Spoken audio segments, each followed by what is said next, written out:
Okay, how to begin addressing your father wound. Now, if you're unsure about how you've been wounded, then watch yourself when you feel emotional pain, when your crutches are removed, and I mean crutches, I mean it could be your family. You could be using your family to be feeling good. So when they're not with you, how do you feel? Or your friends, or your drink, or your food, or your work.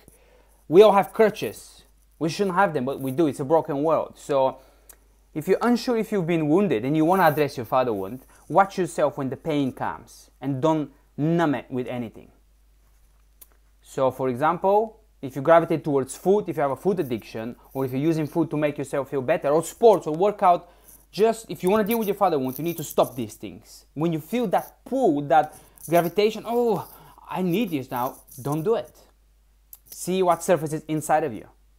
Like for me, I used to be addicted to working out and fitness, and what surfaced inside of me when I didn't do it was I'm worthless. I'm soft and weak. I'm not a man. See, I had to deal with that. I had to embrace that and deal with it afterwards in order to go back to my activities and modify them accordingly. You don't want to be doing things out of pain, but we are. It's a broken world. So, if you're not sure how you've been wounded, try just remove your addictions and see what comes up. What comes up is a pain, I'm worthless. And where's that coming from? Coming from your father. He did not affirm you that you are strong, you are worth everything, you're my son, you belong. No matter what you do or don't do, it's not about this. You're my son and I love you. And therefore you belong to the world of man, not just to your father. You belong to masculinity, so you're masculine, you're a man. Another thing I would say is that if you're having a hard time with that, if you struggle with that, feeling your pain that's inside of you, let me assure you the pain is there. But if you can't access it, that's fine. Write a letter to your father. I was part of a men's group a long time ago when I first started dealing with these things, and the men suggested that I write a letter to my dad, and I said, well, I love my dad, there won't be anything negative, what's the point? And when is the right time in the right place, when you're feeling emotionally low, which actually I think is good, then you need to write the letter and then see what comes up. Maybe it will be tears, maybe it will be, Daddy, why didn't you love me? Let it come. You're not dishonoring your father. You don't need to send it. Let me just say this. Don't send the letter. This letter is for you, right? This letter is to express your emotions, truly how that child inside of you feels. Then you can burn it. Or keep it for your records of inner healing. But your father, leave him out of it. Even if he's alive or not alive, if you talk to him or don't. It's not about the man that you know right now. It's about the man that he used to be and he could have been, and that is still inside of you. His energy, his presence is still inside of you. So deal with that. Access your inner pain. Okay? Access your inner pain. Then remove your addictions if you want to do that. And now, when you do that, when you access your father longing, when you manage to do that, then eventually there will be bitter feelings that surface. There will be eventually anger because your father wronged you, he hurt you, he didn't love you the way he should have, he was probably harsh, he was probably absent. Whatever the case is, your whole persona, I say persona because personality, there's a lot of in our personality that's not us, it's a persona. We have to build that in order to survive. If we don't get something from our fathers, then I guess I'm never gonna get that. Subconsciously, we're gravitating towards this. If you don't get strength, you gravitate subconsciously to what we did get from our mothers maybe. Gentleness, or vice versa. If we don't get gentleness, it's just gonna be hard. That's what we've got, that's what we go with. But that's not right. That's one-dimensional man. We all one-dimensional to a point. So, where was I? You get in touch with these feelings, and it won't be pretty. It won't be pretty. That's fine. Your father's presence now needs to go, okay? You need to kill your father. You need to kill your father, okay? Your father hurt you so much. You need him gone. You need him out.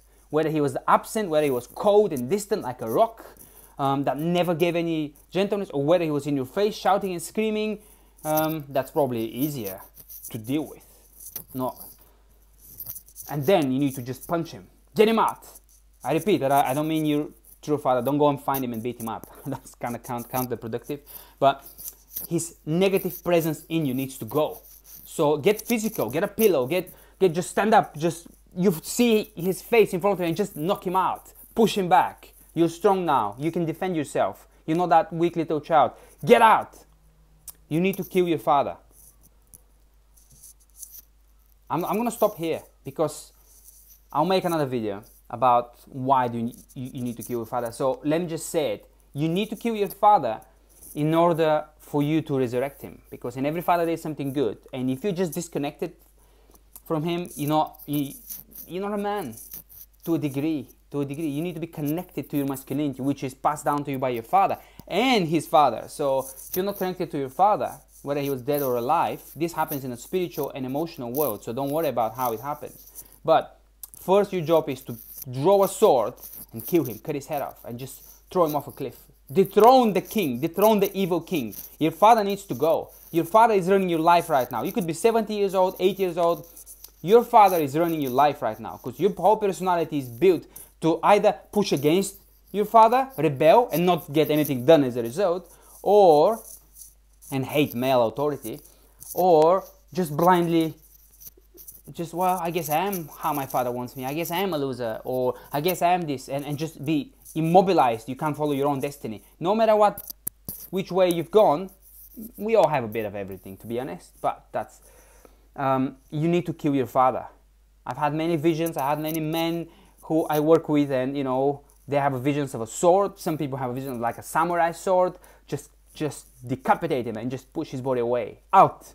Very often it's physical violence, like fist fighting. Whatever it is, however his presence comes to you in negative, just do what your body wants to do.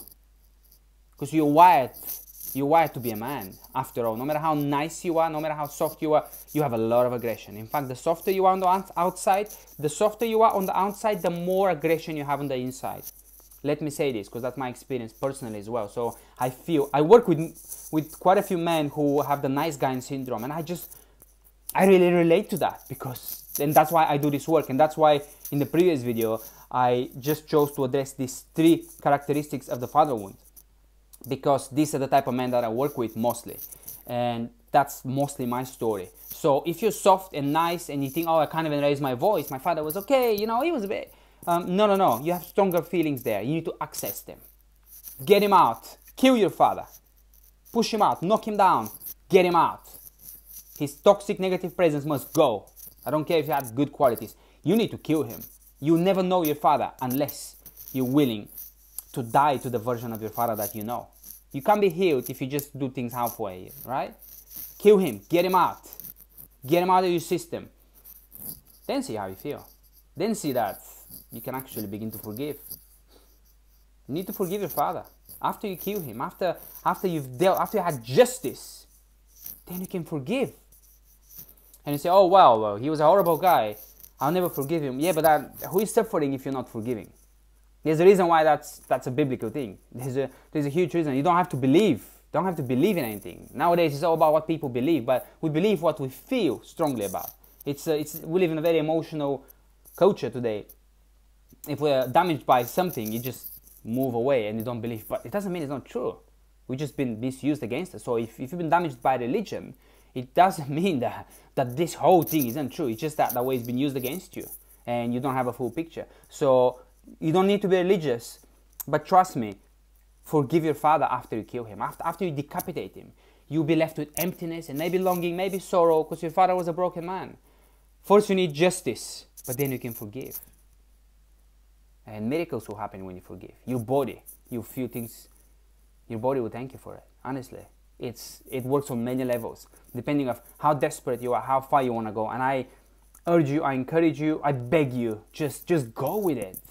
You only live now. You have this stretch of life to make yourself the best that you can be. Don't waste it. Don't waste your pain. Never waste a single drop of pain. Okay, let's recap. Access your pain by writing a letter or removing your addictions. However, whenever you feel that, yes, I feel pain, you need to access it and get to your father's longings. I would recommend writing a letter. Then, after you get in touch with that, kill your father, right? That's number 2. Kill your father. Number 3, forgive your father.